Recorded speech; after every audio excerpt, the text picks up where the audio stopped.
Hi friends, ನಮಸ್ಕಾರ. Hoysala jobs YouTube ಚಾನಲ್ಗೆ ಸ್ವಾಗತ ಸುಸ್ವಾಗತ ಸ್ನೇಹಿತರೆ. ಗ್ರಾಮ ಲೆಕ್ಕಾಧಿಕಾರಿ ಅಂದರೆ ವಿಲೇಜ್ ಅಕೌಂಟೆಂಟ್ ಈ ಒಂದು ಹುದ್ದೆಗಳ ಒಂದು ಬೀದರ್ ಜಿಲ್ಲೆಯಲ್ಲಿ ಬಿಟ್ಟಿದ್ದಾರೆ ಸ್ನೇಹಿತರೆ. ಈ ಒಂದು ಉದ್ಯೋಗದ ಒಂದು ಸಂಕ್ಷಿಪ್ತ ನೋಟಿಫಿಕೇಶನನ್ನು ನಾವು ಈ ಒಂದು ವಿಡಿಯೋದಲ್ಲಿ ತಿಳಿದುಕೊಳ್ಳೋಣ ಸ್ನೇಹಿತರೆ. ಇನ್ನು ಯಾರಾದರೂ ನಮ್ಮ ಚಾನಲನ್ನು ಮೊದಲಿಗೆ ಬಂದರೆ ಸಬ್ಸ್ಕ್ರೈಬ್ ಆಗಿಲ್ಲ ಅಂದರೆ ಈಗಲೇ ಸಬ್ಸ್ಕ್ರೈಬ್ ಆಗಿ ಬೆಲ್ ಐಕಾನ್ ಸಹ ಕ್ಲಿಕ್ ಮಾಡಿ. ಮೊದಲನೇದಾಗಿ ಒಂದು ಉದ್ಯೋಗದ ಒಂದು ನೋಟಿಫಿಕೇಶನ್ ನೋಡಬೇಕಾದರೆ ಗ್ರಾಮ ಲೆಕ್ಕಾಧಿಕಾರಿ ಅಂದರೆ ವಿಲೇಜ್ ಅಕೌಂಟೆಂಟ್ನ ಹುದ್ದೆಗಳನ್ನು ಬಿಟ್ಟಿದ್ದಾರೆ ಸ್ನೇಹಿತರೆ. ಒಂದು ಒಳ್ಳೆಯ ಅಪಾರ್ಚುನಿಟಿ ಅಂತಲೇ ಹೇಳಬಹುದು. ಒಂದು ಉದ್ಯೋಗದ ಒಂದು ನಿಗದಿಪಡಿಸಿದಂತಹ ಒಂದು ಅಪ್ಲಿಕೇಶನ್ನ ಸ್ಟಾರ್ಟ್ ಡೇಟ್ ನೋಡಬೇಕಾದ್ರೆ 11/4/2022 ಇದೆ. ಅರ್ಜಿ ಸಲ್ಲಿಸುವಂಥ ಒಂದು ಕೊನೆಯ ದಿನಾಂಕ ಸಹ ಕೊಟ್ಟಿದ್ದಾರೆ 16/5/2022. ಅದೇ ರೀತಿಯಾಗಿ ತಾತ್ಕಾಲಿಕ ಆಯ್ಕೆ ಪಟ್ಟಿಯನ್ನು ಪ್ರಕಟಿಸುವಂತಹ ಒಂದು ನಿಗದಿತ ದಿನಾಂಕ 23/5/2022 ಇದೆ ಸ್ನೇಹಿತರೆ. ಅದೇ ರೀತಿಯಾಗಿ ತಾತ್ಕಾಲಿಕವಾಗಿ ಆಯ್ಕೆ ಪಟ್ಟಿಗೆ ಆಕ್ಷೇಪಣೆಗೆ ಹೊಂದಿರತಕ್ಕಂತಹ ಒಂದು ದಿನಾಂಕ 30/5/2022 ಅಂತೇಳಿ ನೀಡಿದ್ದಾರೆ ಸ್ನೇಹಿತರೆ. ಒಂದು ಒಳ್ಳೆಯ ಅಪಾರ್ಚುನಿಟಿ ಅಂತಲೇ ಹೇಳಬಹುದು.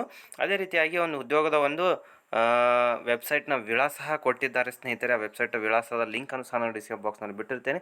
ನೇರವಾಗಿ ಆ ವೆಬ್ಸೈಟ್ ಮೇಲೆ ಕ್ಲಿಕ್ ಮಾಡಿ ಒಂದು ಉದ್ಯೋಗಕ್ಕೆ ನೀವು ಅರ್ಜಿಯನ್ನು ಸಲ್ಲಿಸಬೇಕಾಗುತ್ತೆ. ಅದೇ ರೀತಿಯಾಗಿ ನಿಮಗೆ ಏನಾದರೂ ಈ ಒಂದು ಉದ್ಯೋಗದ ಡೌಟ್ಸ್ ಏನಪ್ಪ ಇತ್ತಂತಂದರೆ ಅವರು ಕೊಟ್ಟಿರ್ತಕ್ಕಂಥ ಒಂದು ಹೆಲ್ಪ್ಲೈನ್ನ ನಂಬರ್ ಇದೆ. ಹೆಲ್ಪ್ಲೈನ್ನ ನಂಬರ್ ಸಹ ನಾನು ಡಿಸ್ಕ್ರಿಪ್ಷನ್ ಬಾಕ್ಸ್ನಲ್ಲಿ ಬಿಟ್ಟಿರುತ್ತೇನೆ. ನೇರವಾಗಿ ಅವ್ರಿಗೆ ಕಾಲ್ ಮಾಡಿ ಸಹ ಈ ಒಂದು ಉದ್ಯೋಗದ ಸಂಪೂರ್ಣ ಮಾಹಿತಿಯನ್ನು ತಿಳಿದುಕೊಳ್ಳಬಹುದು. ಇಲ್ಲವಾದಲ್ಲಿ ಇಮೇಲ್ ಐ ಡಿ ಸಹ ಕೊಟ್ಟಿದ್ದರೆ ನೀವು ಆ ಒಂದು ಇಮೇಲ್ಗೆ ರಿಪ್ಲೈ ಮಾಡಿ ಸಹ ಈ ಒಂದು ಉದ್ಯೋಗದ ಡೌಟ್ಸನ್ನು ಕ್ಲಾರಿಫೈ ಸಹ ಮಾಡಿಕೊಳ್ಳಬಹುದು ಸ್ನೇಹಿತರೆ. ಒಂದು ಒಳ್ಳೆಯ ಅಪಾರ್ಚುನಿಟಿ ಅಂತಲೇ ಹೇಳಬಹುದು. ಒಂದು ಹುದ್ದೆ ಇರುವುದು ಬೀದರ್ ಜಿಲ್ಲೆಯಲ್ಲಿ ಅಂತೇಳಿ ನೀಡಿದ್ದಾರೆ. ವಿಲೇಜ್ ಅಕೌಂಟೆಂಟ್ ಗ್ರಾಮ ಲೆಕ್ಕಾಧಿಕಾರಿಗಳ ಹುದ್ದೆಗಳನ್ನು ಬಿಟ್ಟಿದ್ದಾರೆ ಸ್ನೇಹಿತರೆ.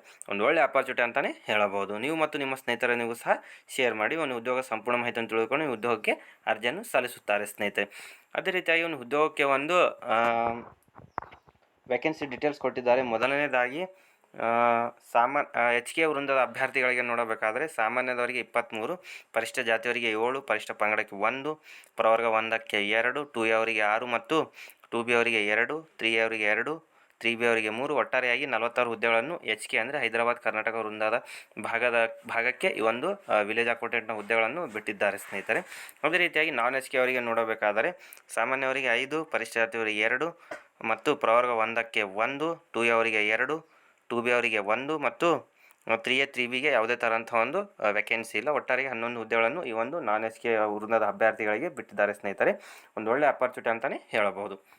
ಈ ಒಂದು ಉದ್ಯೋಗ ಒಂದು ಅರ್ಜಿ ಸಲ್ಲಿಸುವಂಥ ಒಂದು ವಿಧಾನ ಸಹ ಕೊಟ್ಟಿದ್ದಾರೆ. ನೀವು ಅರ್ಜಿಯನ್ನು ಸಲ್ಲಿಸಬೇಕಾದರೆ ಆನ್ಲೈನ್ ಮುಖಾಂತರ ಅರ್ಜಿಯನ್ನು ಸಲ್ಲಿಸಬೇಕಾಗುತ್ತೆ. ಯಾವುದೇ ಥರಂಥ ಆಫ್ಲೈನ್ ಮೂಲಕ ಅಥವಾ ಅಂಚೆ ಮೂಲಕ ಅರ್ಜಿಯನ್ನು ಸಲ್ಲಿಸುವಂತಿಲ್ಲ ಅಂತೇಳಿ ಈ ಒಂದು ಇಲಾಖೆಯಿಂದ ತಿಳಿಸಿಕೊಟ್ಟಿದ್ದಾರೆ ಸ್ನೇಹಿತರೆ. ಅದೇ ರೀತಿಯಾಗಿ ಅರ್ಜಿ ಶುಲ್ಕ ಸಹ ಕೊಟ್ಟಿದ್ದಾರೆ. ಮೊದಲನೇದಾಗಿ ಪರಿಶಿಷ್ಟ ಜಾತಿ ಪರಿಶಿಷ್ಟ ಪಂಗಡಕ್ಕೆ ಸೇರಿದಂಥ ಅಭ್ಯರ್ಥಿಗಳಿಗೆ ₹100, ಸಾಮಾನ್ಯ ಮತ್ತು 2A 2B ಮತ್ತು 3A 3B ಸೇರಿದಂಥ ಅಭ್ಯರ್ಥಿಗಳಿಗೆ ₹200 ಅಪ್ಲಿಕೇಶನ್ ಫೀ ಇದೆ ಸ್ನೇಹಿತರೆ.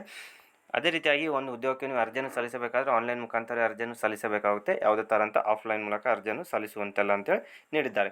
ಅರ್ಜಿಗಳನ್ನು ನೋಡಬೇಕಾದ್ರೆ ಸ್ನೇಹಿತರೆ 11/4/2022ರಿಂದ 16/5/2022 ಒಳಗೆ ಈ ಒಂದು ಉದ್ಯೋಗಕ್ಕೆ ನೀವು ಅರ್ಜಿಯನ್ನು ಸಲ್ಲಿಸಬೇಕಾಗುತ್ತೆ. ಆ ಒಂದು ಡೇಟ್ಗೆ ಒಳಗಡೆ ನೀವು ಅರ್ಜಿಯನ್ನು ಸಲ್ಲಿಸಬೇಕಾಗುತ್ತೆ ಅಂತೇಳಿ ತಿಳಿಸಿಕೊಟ್ಟಿದ್ದಾರೆ ಸ್ನೇಹಿತರೆ. ಅದೇ ರೀತಿಯಾಗಿ ಒಂದು ಉದ್ಯೋಗದ ಒಂದು ಶೈಕ್ಷಣಿಕ ವಿದ್ಯಾರ್ಹತೆ ಸಹ ಕೊಟ್ಟಿದ್ದಾರೆ. ಕೇವಲ ಒಂದು ಸೆಕೆಂಡ್ PUC ಪಾತ್ರ ಸಾಕು ಒಂದು ಉದ್ಯೋಗಕ್ಕೆ ನೀವು ಎಲಿಜಿಬಲ್ ಆಗಬಹುದು. ಅದೇ ರೀತಿಯಾಗಿ ಒಂದು ಉದ್ಯೋಗದ ಒಂದು ಸೆಲೆಕ್ಷನ್ ಪ್ರೊಸೆಸ್ ಸಹ ಕೊಟ್ಟಿದ್ದಾರೆ.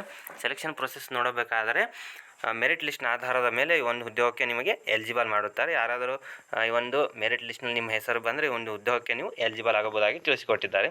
ಮೂರನೇದಾಗಿ ವೇತನ ಶ್ರೇಣಿ ನೋಡಬೇಕಾದ್ರೆ ₹21,400ರಿಂದ ₹42,000 ಒಂದು ಉದ್ಯೋಗಕ್ಕೆ ವೇತನ ಶ್ರೇಣಿ ಇರುತ್ತೆ ಅಂತೇಳಿ ನೀಡಿದ್ದಾರೆ ಸ್ನೇಹಿತರೆ.